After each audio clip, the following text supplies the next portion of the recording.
Pour la señora Mercedes. Donc les accolades de visage. Est-ce que c'est photo? C'est photo. Et le professeur Grassi comme il a dit pour la señora Mercedes. Donc les accolades de visage. Est-ce que c'est photo? C'est photo. Et le professeur Grassi comme il a dit. Bonjour, Monsieur Blaise Pascal Lobo, président du NPR, nouveau parti pour le rassemblement. Vous étiez ce week-end en Italie, précisément à Florence, pour y tenir une conférence sur le thème la crise post-électorale et l'avenir de la démocratie en Côte d'Ivoire. De quoi avez-vous parlé aux Italiens et à vos militants en Italie? Merci, cher monsieur. Avant toute chose, je voudrais rendre un vibrant hommage au site Sivox, le porte-voix de la résistance de la diaspora. Je voudrais vraiment vous remercier ce matin et après dire que j'étais effectivement en Italie ce week-end. Vous savez, les grandes choses que nous faisons depuis bientôt 2 ans pour la Côte d'Ivoire occupée, pour le président Gbagbo kidnappé et injustement détenu à la CPI, il faut aller au-delà. Nous avons été invités par des Italiens et en même temps, nous avons profité pour l'implantation du NPR dans toute l'Italie. Et nous avons saisi cette occasion pour expliquer la crise ivoirienne aux Italiens.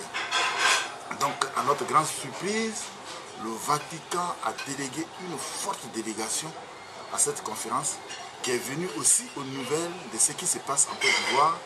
Vous savez que le pape a changé, il y a un nouveau pape, donc à chaque niveau, les gens veulent vraiment savoir, avoir les nouvelles de ce qui se passe sur le continent africain. Donc nous avons expliqué les graves violations des droits de l'homme qui ont lieu en Côte d'Ivoire,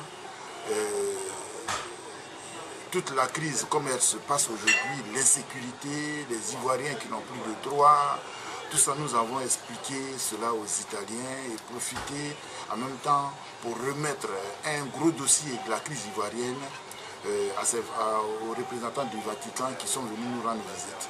Et donc pour nous, ça a été vraiment une grosse expérience positive parce que c'est vrai, la crise ivoirienne, on en parle, mais il faut que nous partions au-delà de ce que nous avons déjà fait pendant 2 ans.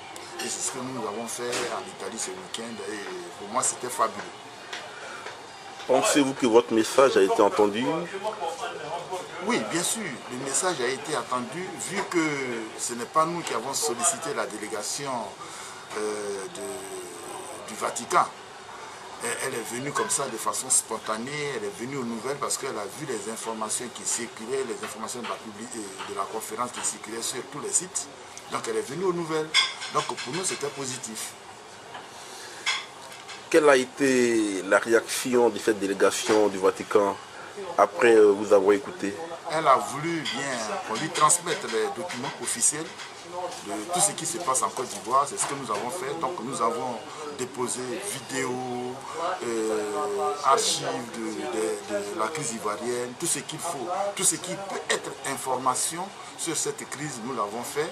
Et je vous dis que nous avons encore rendez-vous. J'ai rendez-vous au Vatican en juin. Vous voyez, j'ai une médaille, c'est celle que le Vatican m'a ramenée. J'ai été décoré par le Vatican. Donc désormais, j'ai une porte ouverte au Vatican. Donc en juin, nous serons encore là-bas pour déposer d'autres dossiers sur la crise ivoirienne, bien sûr. Oui, vous parlez de votre décoration. Quel sentiment avez-vous suite à cette décoration du Vatican? Maintenant, c'est un sentiment de satisfaction. Ils sont venus, j'ai été décoré en tant qu'un patriote ivoirien qui lutte pour la démocratie, qui lutte pour la justice. Et ils ont été informés que depuis 2008, mon parti occupe la Cour pénale internationale, qui est une cour injuste contre les Africains. Donc c'est à justice que j'ai été décoré. Donc pour moi, c'est une grosse satisfaction. Avez-vous en Italie des contacts avec des hommes politiques italiens? Bien sûr, vous avez vu sur les vidéos, les photos, le la députée européenne Mercedes qui est venue nous apporter son soutien, le maire de la ville de Florence qui était là pour nous apporter son soutien. Et je pense que ce sont avec ces autorités que nous avons travaillé. Donc c'est bien sûr eux qui ont fait le travail, qui ont invité le Vatican. Donc pour nous c'était vraiment positif. Positif pour une sortie de crise. Nous avons clairement dit que le président Gbagbo était innocent parce que c'est celui qui a demandé le recomptage des voix.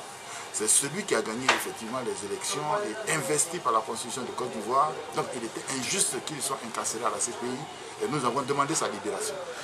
Monsieur Blaise Pascal Lobau, président du NPR, merci. Merci monsieur.